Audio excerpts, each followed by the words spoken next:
Shalom. Mari bersama kembali kita membuka Alkitab kita di dalam 2 Korintus pasal yang ke-6. 2 Korintus pasal yang ke-6 ayat yang ke-11. Nanti kita akan bahas sampai pasal yang ke-7 ayat yang pertama. Hai orang Korintus, kami telah berbicara terus terang kepada kamu. Hati kami terbuka lebar-lebar bagi kamu.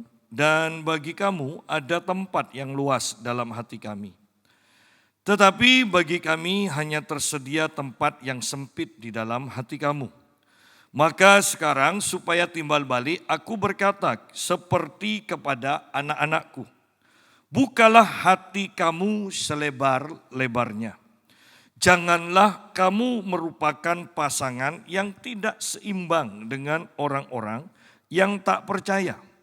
Sebab persamaan apakah terdapat antara kebenaran dan kedurhakaan? Atau bagaimanakah terang dapat bersatu dengan gelap? Persamaan apakah yang terdapat antara Kristus dan Belial? Apakah bagian bersama orang-orang percaya dengan orang-orang tak percaya? Apakah hubungan bait Allah dengan berhala? Karena kita adalah bait dari Allah yang hidup menurut firman Allah ini. Aku akan diam bersama-sama dengan mereka dan hidup di tengah-tengah mereka. Dan aku menjadi Allah mereka dan mereka akan menjadi umatku. Sebab itu keluarlah kamu dari antara mereka. Dan pisahkanlah dirimu dari mereka, firman Tuhan. Dan janganlah menjamah apa yang najis, maka aku akan menerima kamu.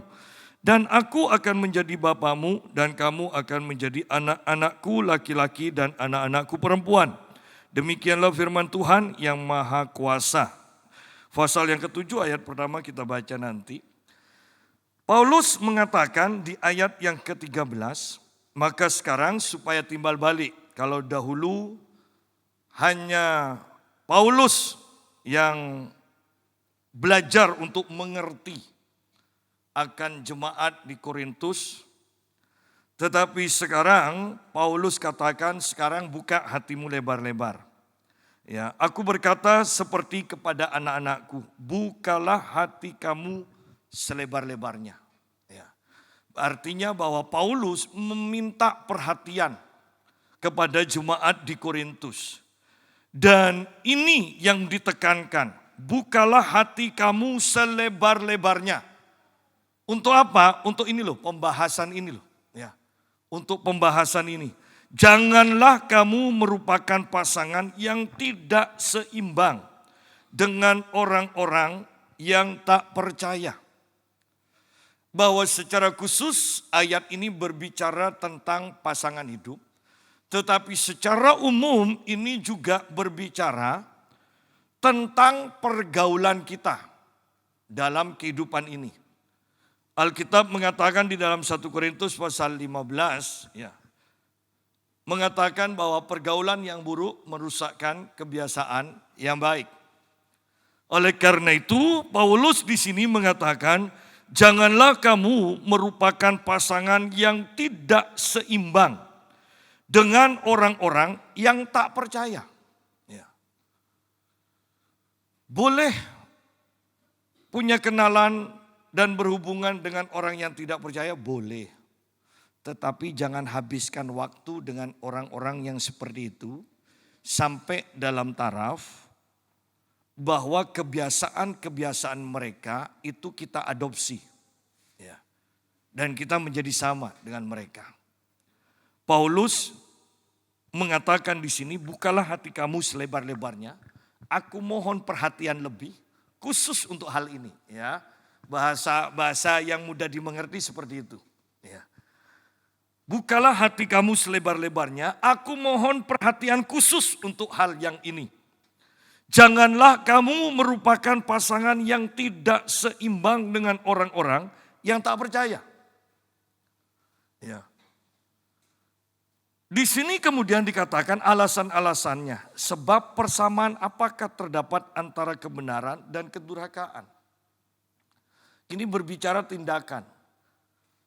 Bertindak di dalam kebenaran tentunya berdasarkan kebenaran firman Tuhan. Yang lain bertindak dalam kedurhakaan. Terjemahan lain mengatakan bertindak dalam kejahatan. Ya.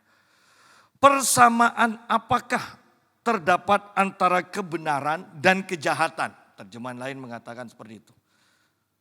Tidak ada kebenarannya sama sekali, bahkan tidak, maksud saya tidak ada kemiripannya sedikit pun. Tidak ada kesamaannya, kemiripannya sedikit pun. Sebab persamaan apakah terdapat antara orang yang melakukan kebenaran dan orang yang melakukan kejahatan? Tuh, sederhananya. Persamaan apakah antara orang yang melakukan firman Tuhan secara Alkitab dan firman Tuhan secara kitab lain? Tidak ada. Tidak ada kemiripannya. Ya. Sehingga tidak mungkin bisa bersatu dan jangan mau bersatu. Ada orang-orang yang mengatakan, yang penting kan cinta. Ya. Yang penting kan kita saling mengerti. Itu hanya kebohongan. Percayalah, itu kebohongan. Karena dasar yang dipercayai saja berbeda. Ya, perhatikan di sini. Dasar yang dipercayai, dasar kepercayaan kita beda. Bagaimana kita bisa saling mengerti? Ya. Bagaimana kita saling membangun kalau dasarnya saja berbeda? Kalau kitab sucinya berbeda, bagaimana bisa saling membangun? Istilah paling gampangnya, bagaimana Alkitab akan membangun Al-Quran, Al-Quran akan membangun Alkitab. Itu kan paling gampangnya seperti itu. Kan tidak mungkin kan? Bahkan ada istilah imanku, imanku, imanmu, imanmu. Artinya memang tidak bisa digabung. Atas dasar cinta pun itu tidak bisa digabung. Perhatikan di sini, kalau memang cinta, menurut iman kita, di luar Kristus tidak ada keselamatan. Bagaimana bisa sementara di bumi kita tertawa bersama seakan-akan tidak ada masalah, sedangkan ujung kehidupan kita akan berpisah. Lihat, bahwa satu menuju kehidupan, satu menuju kepada kebinasaan. Bagaimana ketika kita tahu kehidupan ujung-ujungnya seperti itu, kita masih bisa tertawa bersama. Kan tidak normal. Ya, kan tidak normal. Oleh karena itu memang ayat ini Paulus katakan, bukalah hati kamu selebar-lebarnya. Kalau kita menikah, tentunya kita ingin supaya pasangan kita pun nanti selamat bersama-sama dengan kita. Tidak mungkin kita hanya mengatakan, yang penting kan sekarang, nanti urusan nanti. Tidak mungkin. Ya. Oleh karena itu, Paulus katakan, bukalah hati kamu selebar-lebarnya. Ya. Pak, buktinya banyak yang beda agama tuh bahagia. Sidang jemaat. Sebahagianya mereka, kalau mereka sama-sama mengerti kitab sucinya. Kan doa mereka itu satu dengan lain kan saling tarik-menarik kan. Satunya, Allah berikan hidayah. Tuhan nyatakan kasih karuniamu. Ya. Lu itu kan saling tarik-menarik kan. Tidak mungkin bisa saling menyatu. Adalah kebohongan kalau kita sudah beda iman mengatakan kita bisa berjalan bersama. Bohong. Bohong. Orang sebagai sesama Indonesia saja. Dalam perang Palestina dan Israel, orang Kristen mendoakan Israel. Orang Islam mendoakan Palestina. Padahal satu bangsa Indonesia. Lihat di sini. Beda iman. Tidak mungkin kita bisa berjalan bersama. Dan lebih pasti lagi, tidak mungkin ujung kehidupannya itu sampai di ujung yang sama. Tidak mungkin. Oleh karena itu Paulus kembali katakan, bukalah hati kamu selebar-lebarnya. Bukan kita tidak mau bersahabat dengan orang di luar iman. Bukan. Justru kita harus ada di tengah-tengah mereka. Kenapa? Karena kita terang. Kita harus menerangi mereka. Kita harus menolong mereka. Kita harus menunjukkan kasih Kristus kepada mereka. Tetapi untuk saling mengadopsi gaya hidup itu tidak mungkin. Dan jangan sampai itu terjadi. Apalagi menikah. Jangan sampai itu terjadi. Bisa tertawa bersama iya di sini. Tetapi kan kita tidak mungkin bisa sampai ke tujuan yang sama. Alah Pak, kan Tuhannya satu. Hanya beda jalan saja. Sidang jemaat, kalau kita sudah punya prinsip seperti itu. Artinya kita tidak mengenal Yesus sebagai Tuhan dan Juru Selamat. Karena apa? Karena di Alkitab pun sudah jelas. Kisah Rasul 4 ayat 12 mengatakan. Di bawah kolong langit tidak ada nama lain yang diberikan di mana manusia bisa diselamatkan. Kecuali di dalam nama Yesus. Kalau kita sampai mengatakan hanya beda jalan, Allahnya sama. Tidak mungkin. Bahkan kalau kita punya usaha, kita pribadi yang sama, namanya beda, KTP-nya banyak, kita bisa ditangkap kan? Bagaimana kita bisa mengatakan Allah yang berbeda nama, itu adalah satu Allah yang sama? Bohong, itu kebohongan. Jadi kita harus mengerti kebenaran ini. Janganlah kamu merupakan pasangan yang tidak seimbang dengan orang-orang yang tak percaya. Sebab persamaan apakah terdapat antara kebenaran dan kedurhakaan? Antara kebenaran dan kejahatan. Tidak ada miripnya sama sekali. Ini berbicara bahwa tindakan kita dengan Allah yang berbeda. Tindakan kita pasti berbeda juga. Kemudian, atau bagaimanakah terang dapat bersatu dengan gelap? Allah yang berbeda akan menimbulkan keadaan yang berbeda juga. Keadaannya adalah kita adalah terang, mereka adalah gelap. Tidak mungkin terang dan gelap itu bisa tampil secara bersama. Tidak mungkin. Itu harus bergantian. Artinya tidak pernah ketemu. Dan kalau Alkitab, Allah yang sudah inspirasikan firman ini, sudah mengatakan terang dan gelap tidak mungkin bersatu, sudahlah jangan melebihi Allah yang mengatakan, alah bagi saya terang dan gelap bisa kok jalan bersama. Jangan, Tuhan aja sudah katakan kok. Di dalam kamar kita saja kalau gelap, kalau kita hidupkan lampu, otomatis terang, pergi. Tidak mungkin kita hidupkan lampu, di sini terang, separuhnya gelap. Tidak mungkin kan. Itu kalau ada lampu yang bisa seperti itu lampu antik, banyak orang mungkin yang mau beli. Tetapi kan tidak mungkin, keadaan kita pasti berubah. Orang Alkitab saja katakan bahwa orang yang merenungkan firman Tuhan siang dan malam, apa saja yang dikerjakan berhasil. Tetapi dengan ayat ini kita sudah tahu dengan pasti bahwa orang yang tidak merenungkan Tuhan, merenungkan firman Tuhan siang dan malam, bisa berhasil, bisa gagal. Banyak gagalnya. Ya kan? Artinya bahwa dengan keadaan yang berbeda, maka kita akan mengalami juga hal yang berbeda. Di sini pun kita melihat bagaimana terang dapat bersatu dengan gelap? Satunya dalam keadaan terang, satunya dalam keadaan gelap. Tidak mungkin sama.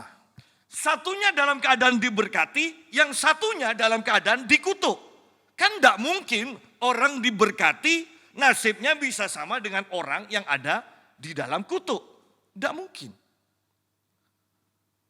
Artinya adalah kalau kita masih menjadi pasangan yang tidak seimbang dengan orang yang beriman, saya mau tegaskan menurut firman ini, pasti kita menipu diri kita sendiri. Ya, pasti kita menipu diri kita sendiri. Mencoba menghibur diri sendiri. Ya. Alkitab mengatakan, bagaimana mungkin terang dapat bersatu dengan gelap? Sidang jemaat, khusus ayat ini sangat berbeda gayanya dengan ayat-ayat yang lain. Artinya hanya untuk menjelaskan satu hal, Paulus bisa memberikan contoh, beberapa contoh. Satu, persamaan apakah terdapat antara kebenaran dan kejahatan atau kedurhakaan. Yang kedua, bagaimanakah terang dapat bersatu dengan gelap. Ini hanya untuk menjelaskan tidak mungkin kita menjadi pasangan yang seimbang dengan orang yang tidak beriman. Belum cukup dua, yang ketiga dikatakan persamaan apakah yang terdapat antara Kristus dan Belial. Di sini masuk lebih dalam lagi, yaitu berbicara tentang pribadi. Iya kan? Pribadi. Pribadi Kristus dan Belial. Pribadi Kristus dan Baal. Beda jauh. Beda jauh. Kalau kita dengan orang yang tidak seiman, bayangkan kita dengan hati yang baru, mereka dengan hati yang lama. Bagaimana mungkin hati yang baru bisa sama dengan hati yang lama? Kan tidak mungkin. Dan ini sudah persamaan atau contoh yang ketiga loh, hanya untuk menjelaskan satu masalah. Jarang-jarang Paulus atau rasul yang lain, bahkan Yesus memberikan contoh persamaan sampai 3. Hanya untuk menjelaskan satu masalah. Belum cukup di sini. Ini tentang pribadi, sudah jelas. Dan kalau kita mau berandai-andai, yang satu dikuasai oleh Kristus dan satunya dikuasai Belial. Bagaimana mungkin bisa jalan bersama? Kecuali kita sama-sama tidak punya iman.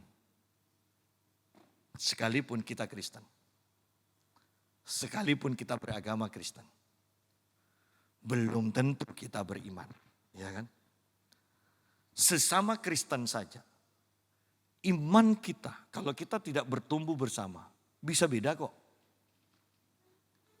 Yang satu percaya bahwa pentingnya doa, yang satu katakan alah doa tidak perlu panjang-panjang. Yang satu berprinsip doa itu harus banyak waktu yang kita investasikan.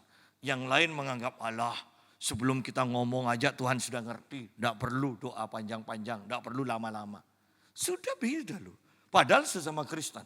Yang satu katakan perpuluhan penting.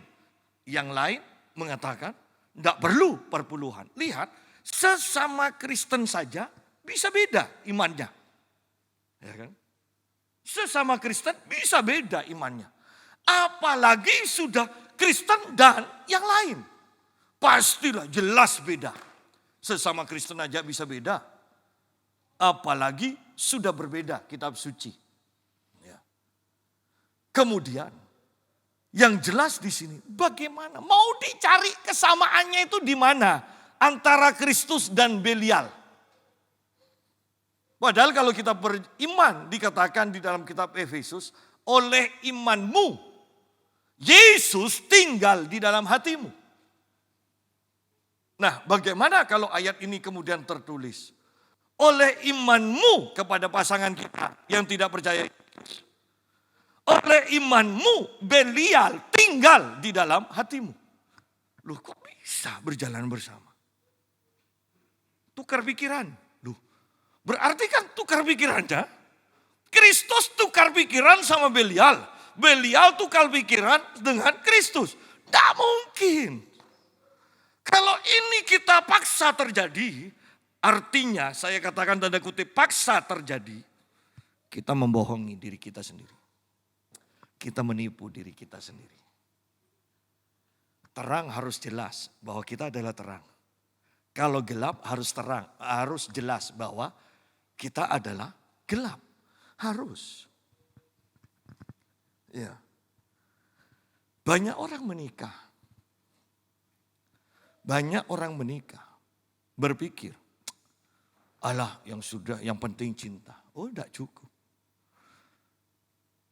Sesama iman saja masuk dalam pernikahan masih menghadapi sifat-sifat yang tidak sama, yang perlu diselaraskan. Yang satu mungkin dalam satu hal belum diperbarui, yang lain dalam hal yang lain yang diperbarui, sehingga sudah sesama iman saja seringkali awal-awal menikah kan masih bentrok kan. Bahkan bisa sampai puluhan tahun pun masih tidak bisa sama. Ini dengan satu iman, dengan satu kitab yang sama. Apalagi beda kitab, beda sifat. Itu kan neraka di bumi. Ya. Neraka di bumi.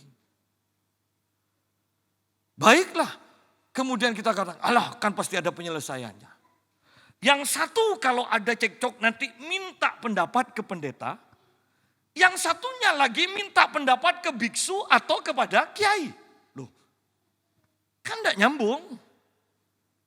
Ya kan tidak nyambung. Tetapi sering kali hati kita yang licik mengatakan, alah kan Tuhan bisa memberikan hikmat kepada siapa saja. Sidang jemaah, kebohongan demi kebohongan seringkali kita lakukan sehingga kemudian kita bertanya-tanya, aku sudah lakukan ini, tapi kok masalah demi masalah tetap berlaku ya.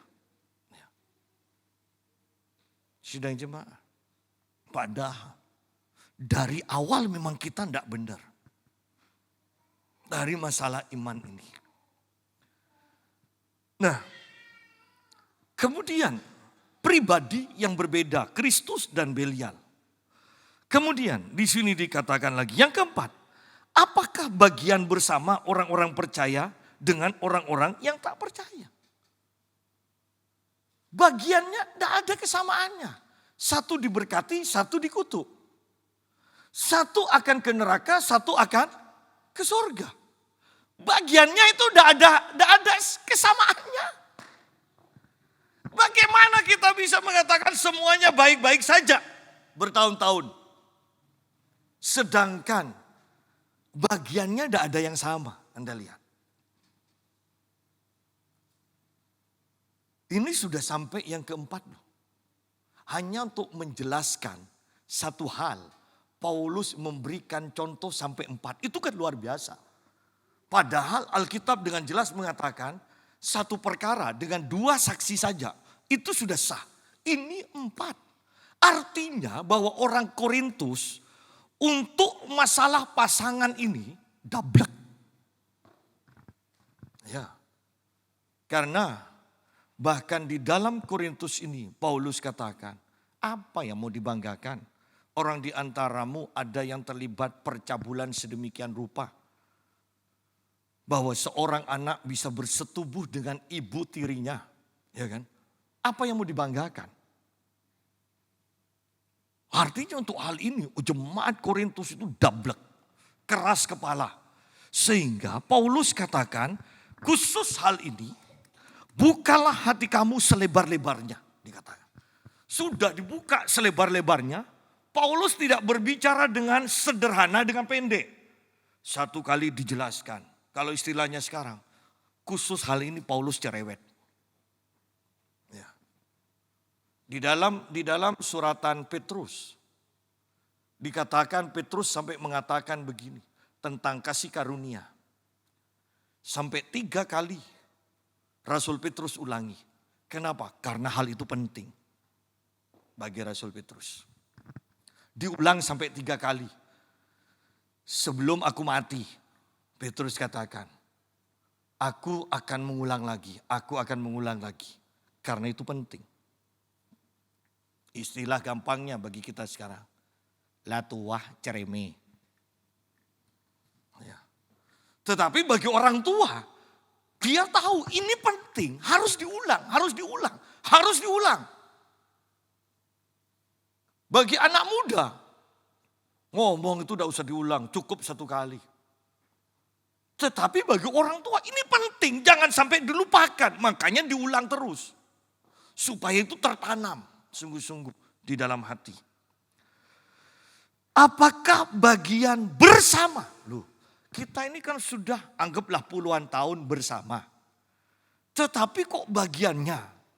Kok beda? Kan repot kan? Kalau sama-sama berkat, beda bentuk, beda jumlah tapi sama-sama berkat, masih bisa kita terima. Tapi bagiannya beda jauh. Satu berkat, satu kutuk. Satu surga, satu neraka. Kan jauh sekali. Jauh sekali. Ada orang yang mengatakan, saya tidak bisa mewariskan harta untuk anak-anak saya. Tapi saya mewariskan ilmu. Puji Tuhan. Tetapi lebih daripada itu, yang sangat penting adalah kita mewariskan iman kepada anak-anak kita. Itu lebih penting dan yang terpenting. Apa gunanya berhasil di bumi? Apa gunanya kaya di bumi? Tetapi bagian akhirnya adalah neraka. Apa gunanya? Ya, apa gunanya? Seringkali kita selalu yang kita lihat bagi keturunan kita adalah, oh ya rumah tangganya baik, harmonis, ekonominya cukup, sudahlah cukup. Tetapi yang harus kita lihat adalah, apakah iman mereka bertumbuh? Itu yang harus kita bawa terus dalam doa. Bawa dalam doa. Supaya mereka berpegang teguh pada keyakinan iman mereka. Bertumbuh dalam keyakinan iman mereka. Kemudian ayat yang ke-16 ini adalah contoh yang kelima. Yang sama juga. Apakah hubungan bait Allah dengan berhala? Tidak ada. Bait Allah ditinggali oleh roh Allah. Berhala, ya patung apa saja, ketika ada yang menyembah, maka roh jahat masuk tinggal di dalam patung itu. Di dalam berhala itu. Jadi, tidak ada bedanya, tidak ada persamaannya. Kita adalah bait Allah, roh Allah tinggal di dalam kita. Kalau pasangan kita, kalau teman akrab kita, itu bukan bait Allah, berarti di dalamnya tidak ada roh Allah. Kalau mereka menyembah Allah yang lain, maka mereka ditinggali oleh roh yang lain. Jadi selamanya tidak bisa ketemu. Ya, tidak bisa ketemu. Sudahlah, jangan menghibur diri dengan menipu diri. Bahwa kita menyembah Allah yang sama walaupun beda. Beda nama, ya kan? Kalau Anda mengatakan Allah yang berbeda, beda tempat, beda surga, ya silahkan. Kan surga kita beda kan? Loh Kristen sama Islam harus kita yakini beda. Islam satu orang dikatakan nanti disediakan 72 bidadari. Dan seorang ustadznya mengatakan pekerjaan laki-laki di surga. Malu saya untuk mengucapkannya. Dikata. Memecah keperawanan setiap hari dikata. Surganya orang Kristen. Kita hidup seperti malaikat tidak kawin mengawinkan. Loh, Anda kan sudah tahu, jelas kan? Artinya beda loh. Lalu kenapa masih ada istilah kita menyembah Allah yang sama walaupun namanya beda? Kalau surganya jelas beda, perintahnya jelas beda. Kok bisa Allahnya sama? Ya. Ayo berpikir dengan jujur pada diri kita sendiri. Hanya untuk memuaskan keinginan kita. Karena aku cinta pada dia. Kita menghibur diri kita sendiri. Walaupun beda iman. Kita mengatakan, kita menyembah Allah yang sama kok. Walaupun namanya beda. Bohong. Itu menipu diri sendiri. Kenapa? Karena keinginan hawa nafsu kita sangat kuat. Dan kita menyerah pada keinginan hawa nafsu. Sangkal diri pikul salib tetap harus pegang terus. Sidang jemaat, apakah hubungan bait Allah di mana roh Allah tinggal di dalamnya dengan berhala di mana roh setan tinggal di dalamnya? Tidak ada kesamaannya. Tidak ada kesamaannya. Dulu ada artis. Yang satu Kristen Katolik. Yang satu Islam, satu penyanyi, ya kan? Dan bertahun-tahun itu menjadi kesaksian. Hidup rukun walaupun beda agama, ya kan? Kalau suaminya lagi puasa bulan Ramadan, disediakan makanan untuk, ya kan? Sahur. Untuk buka puasa dan istrinya toleransi puasa juga. Tahu ujung-ujungnya cerai itu? Sudah puluhan tahun kan? Ujung-ujungnya cerai. Lalu bagaimana bisa yang satu berkeyakinan menikah satu kali dan untuk yang terakhir kali kecuali karena kematian? Satunya prinsipnya menikah poligami.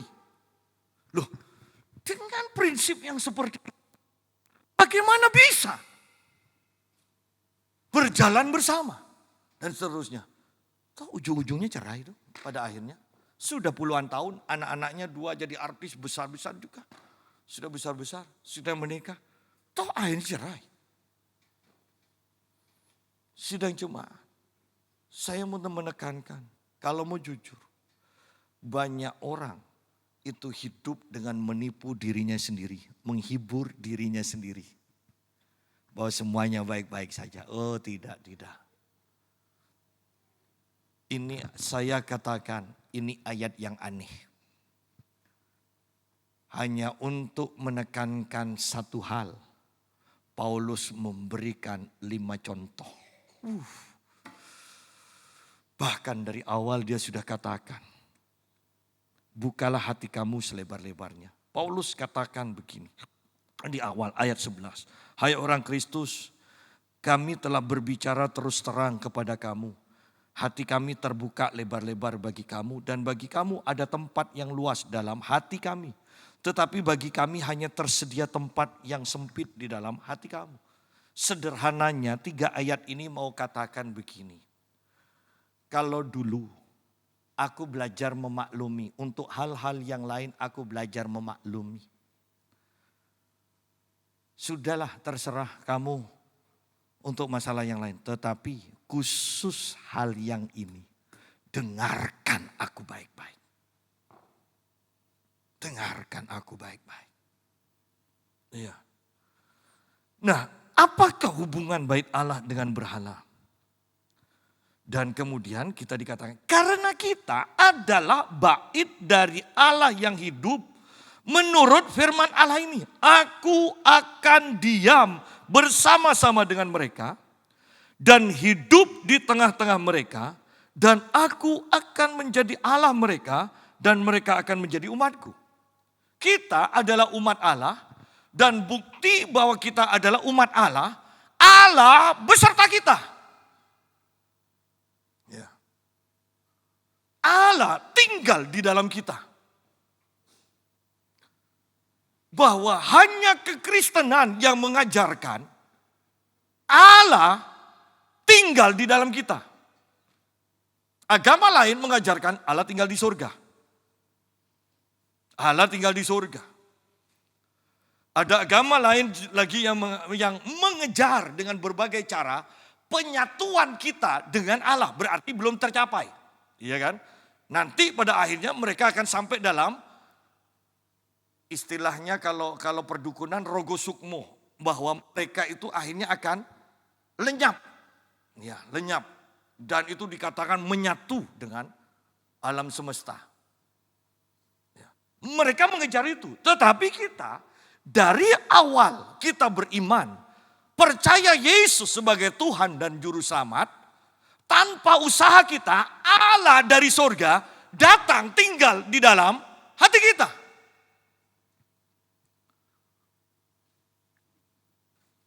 Dan tidak ada yang seperti itu. Kita adalah bait Allah.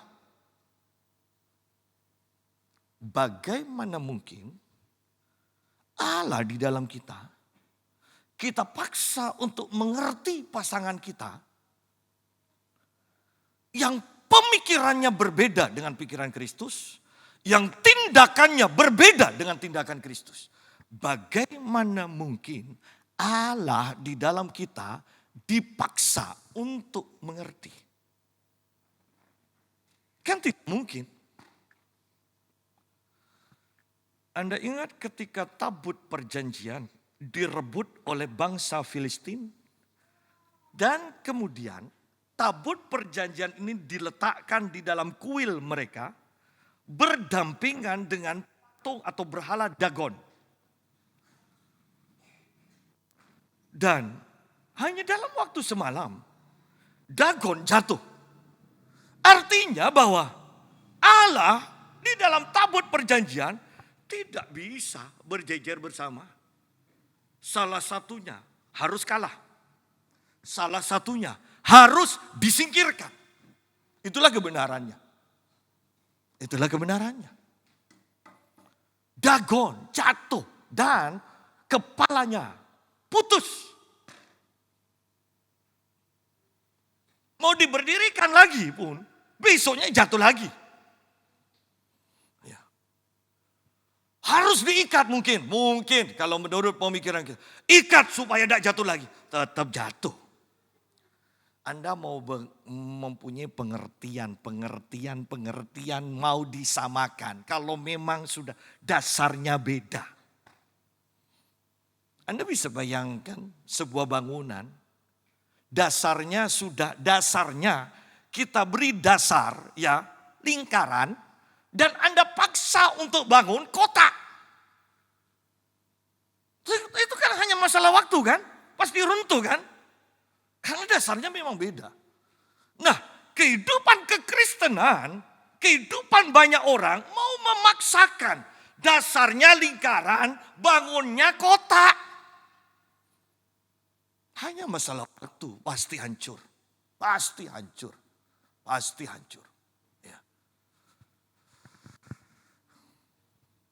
Kecuali dari awal salah satu meninggalkan iman. Kalau satu memang kita harus pilihan. Mau hidup bersama-sama dalam kutuk atau mau berhidup bersama-sama dalam berkat. Pilih aja. Ya. Tapi kalau menyatukan berkat dan kutuk, tidak mungkin bisa. Menyatukan terang dan gelap, tidak mungkin bisa. Menyatukan antara Kristus dan Belial, tidak mungkin bisa. Mendapatkan bagian yang sama antara orang benar dan orang jahat, tidak mungkin bisa. Ya. Membuat Yesus tinggal di dalam berhala, tidak mungkin bisa. Ya. Oleh karena itu kita harus mengerti kebenaran ini. Dan yang saya tekankan begini. Ketika kita sungguh-sungguh hidup dengan iman, lihat bagian yang sangat dahsyat yang Tuhan sediakan. Aku akan tinggal bersama mereka. Ada ayat mengatakan siapakah manusia ini? Siapa manusia? Tuhan pandang begitu berharga. Dia rela mati bagi kita. Bukan hanya rela mati bagi kita. Tetapi sekarang dia tinggal bersama kita. Ini kan pernyataan yang luar biasa. Ini janji Tuhan. Allah akan tinggal bersama kita. Dengan konsekuensi kita harus meninggalkan segala yang najis. Lihat ayat yang ke-17, sebab itu karena Allah tinggal bersama kita, sebab itu keluarlah kamu dari antara mereka, pisahkanlah dirimu dari mereka, firman Tuhan, janganlah menjamah apa yang najis, maka aku akan menerima engkau. Tegas di sini. Allah tinggal bersama kita. Dan akan terus tinggal bersama kita ketika kita keluar dari kumpulan yang tidak benar. Memisahkan diri kita dari mereka yang tidak percaya, dikatakan. Ya.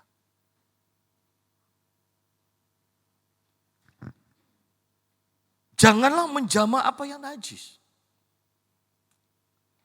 Janganlah menjamah apa yang najis. Nah, beda agama, beda iman, beda juga yang dianggap najis. Bagi kita yang dianggap najis, coba lihat, ini loh yang ditetapkan di dalam di dalam Kisah Rasul 15 ayat yang ke-20. Sidang di Yerusalem, judul perikopnya. Dan aturan yang ditetapkan ini. Kalau kita baca dari ayat yang ke-19. Sebab itu aku berpendapat bahwa kita orang Yahudi, ya, Kristen tidak boleh menimbulkan kesulitan bagi mereka. Orang Kristen dari bangsa di luar Yahudi. Dari bangsa-bangsa lain yang berbalik kepada Allah. Tetapi kita harus menulis surat kepada mereka. Supaya mereka menjauhkan diri dari makanan yang telah dicemarkan berhala-berhala. Ya, kan beda kan? Ini Kristen bagi orang Kristen. Bagi orang lain kan belum tentu itu dianggap najis kan? Bahkan mungkin itu dianggap makanan berkat. Bagi kita itu makanan najis. Dari percabulan. Kita suami, istri, satu kali untuk seumur hidup. Ya, kecuali dipisahkan karena kematian. Ya. Tetapi bagi bangsa dengan iman yang lain, kan beda kan? Boleh kawin lagi. Asal tidak lebih dari 4. Kalau mau kawin, ya, ceraikan 1, kawin lagi. Ceraikan lagi, kawin lagi. Ingat, saya tidak mencela mereka. Tetapi yang saya mau tekankan adalah iman kita, keyakinan kita berbeda. Sehingga apa yang dianggap najis oleh kita belum tentu bagi mereka najis. Apa yang dianggap najis oleh mereka belum tentu kita pun menganggap itu najis. Ada seseorang di tempat fitness melihat anjing yang dipelihara oleh orang, ya, oleh yang punya fitnessan. Katakan bagus, tapi kalau saya sampai jilat mereka, kan saya harus mandi sampai 7 kali. Kan flu nanti. Bagi mereka najis dijilat anjing. Bagi kita, mau dijilat sampai 7 kali, bahkan kita yang jilat pun tidak najis. Ya kan? Artinya memang beda. Tidak bisa disatukan. Ya. Nah, di sini kemudian dilanjutkan. Supaya mereka menjauhkan diri dari makanan yang telah dicemarkan berhala. Dari percabulan. Dari daging binatang yang mati dicekik. Tuh, di luar Kristen, Binatang yang matinya dicekik, darahnya tertahan, katanya lebih enak, lebih manis rasanya. Ya kan? Tapi bagi orang Kristen, binatang yang tidak disembelih, darahnya tidak tertumpah, itu tidak boleh dimakan. Kenapa? Karena nyawa binatang itu masih ada di sana. Ya. Beda kan? Kembali saya mau katakan, beda keyakinan loh. Bagaimana bisa bersatu? Ya, bagi orang Kristen, makan darah tidak boleh, itu najis. Bagi orang bangsa atau orang dengan keyakinan berbeda, belum tentu loh darah itu dianggap najis kan. Mereka makan darah. Lihat dari sini bahwa dari sini kita mengerti bahwa tidak mungkin kalau mau jujur dengan hati kita sendiri. Beda iman tidak mungkin bisa menjadi pasangan yang benar dan langgeng. Tidak akan. Karena semuanya berbeda. Orang keyakinan yang sama aja bisa tengkar terus kok. Apalagi dengan keyakinan yang tidak sama. Ya. Satunya nyetel lagu haleluya, haleluya. Yang satunya nyetel Allahu Akbar, Allahu Akbar. Kan tengkar. Lebih aneh lagi, nanti kita punya anak lebih aneh lagi. Supaya adil. Satu ikut mama, satu ikut papa keyakinannya. Loh, kalau kita orang Kristen, dengan keyakinan orang juga dengan keyakinan yang berbeda. Kan punya keyakinan bahwa di luar keyakinan yang mereka pahami, mereka masuk neraka. Bayangkan kita menjadi orang tua yang tega. Punya 2 anak, satu masuk surga, satu masuk neraka. Loh, kita kan jadi orang tua yang aneh kan lantas. Iya. Kecuali kita tidak beriman.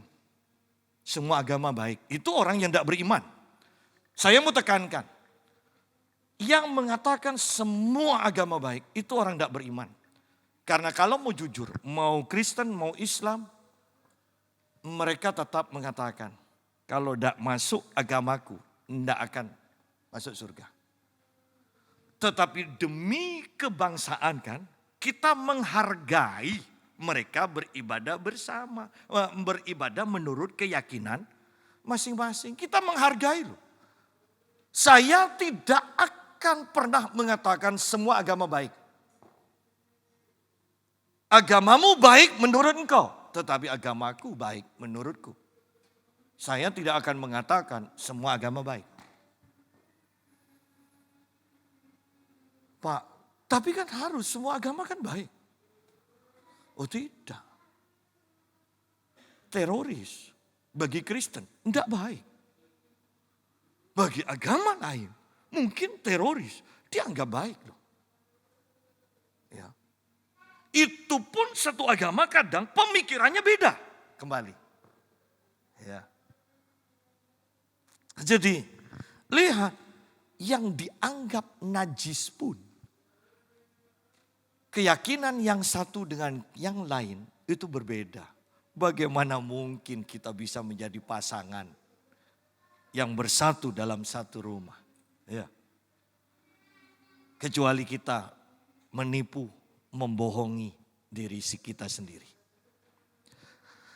Kemudian ayat 18. Dan aku akan menjadi bapamu.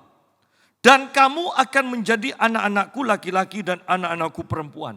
Demikianlah firman Tuhan yang Maha Kuasa. Ketika kita menyadari Allah bersama kita, kita mau menyingkirkan apa yang najis dalam kehidupan kita. Allah berjanji, aku akan menjadi bapamu. Kata bapa adalah sumber. Sumber penyediaan dalam segala hal.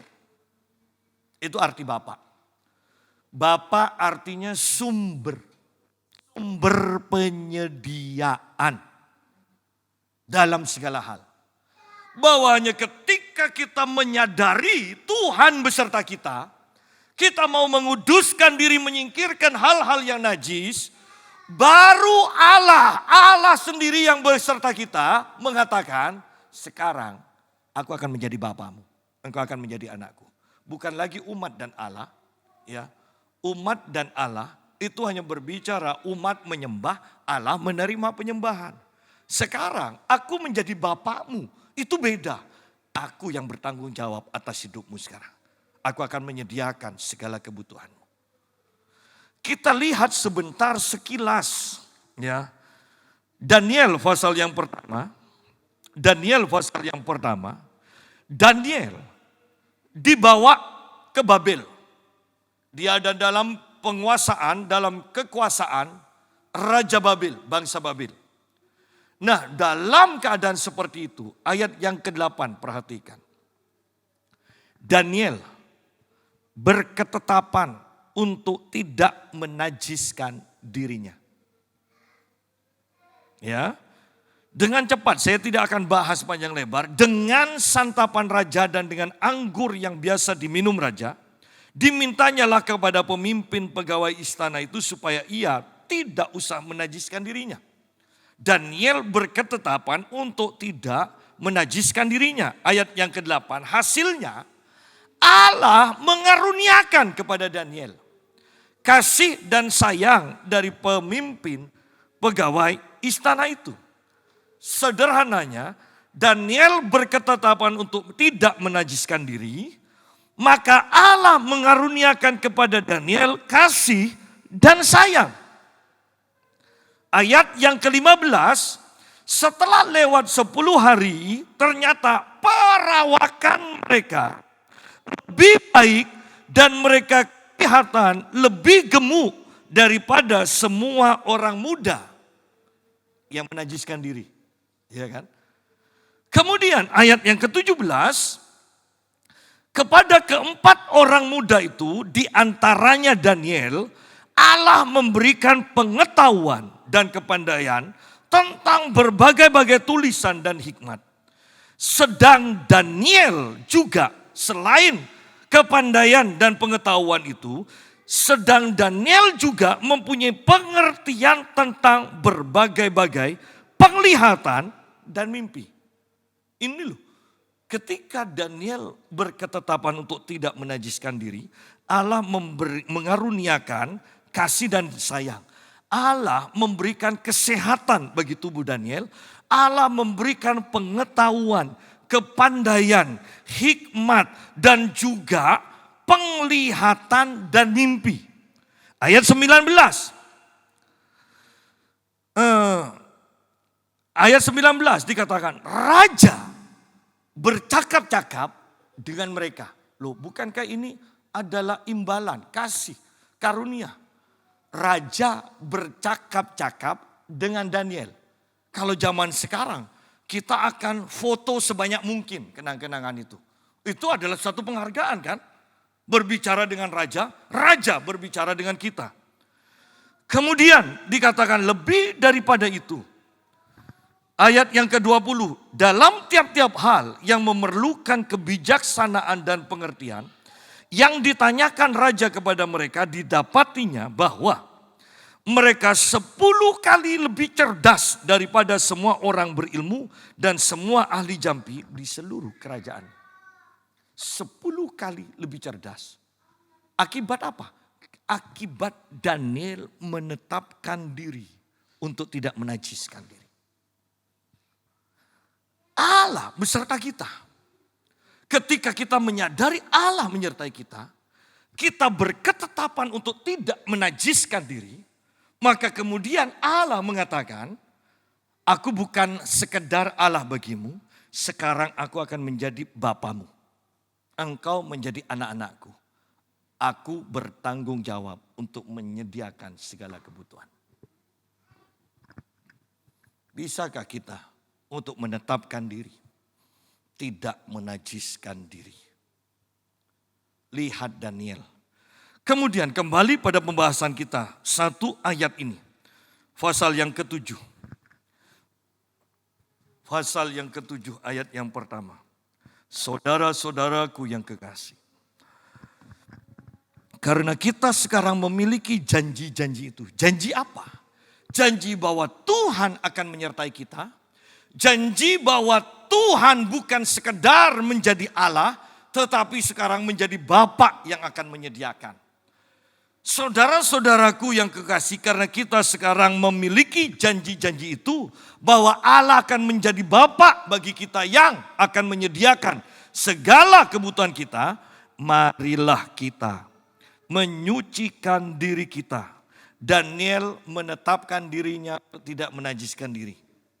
Sekarang sama, Paulus katakan, marilah kita menyucikan diri kita dari semua pencemaran jasmani dan rohani. Dan ketika itu kita lakukan, dan dengan demikian dikatakan menyempurnakan kekudusan kita dalam takut akan Allah. Artinya bahwa kalau kita tidak menetapkan diri untuk mengikuti firman Tuhan, hidup dalam kekudusan, artinya kita tidak takut akan Tuhan. Padahal kalau kita perhatikan di dalam perjanjian lama, Anda baca, cari, ajak konkordan, takut akan Tuhan, Anda akan mendapati banyak janji-janji Tuhan. Ya, bagi orang yang takut akan Tuhan. Dan di sini dikatakan, dan dengan demikian menyempurnakan kekudusan kita dalam takut akan Allah. Ayat terakhir, 1 Tesalonika. Kita hanya membacanya. 1 Tesalonika, pasal terakhir, ayat yang ke-23. Semoga Allah, damai sejahtera, menguduskan kamu seluruhnya.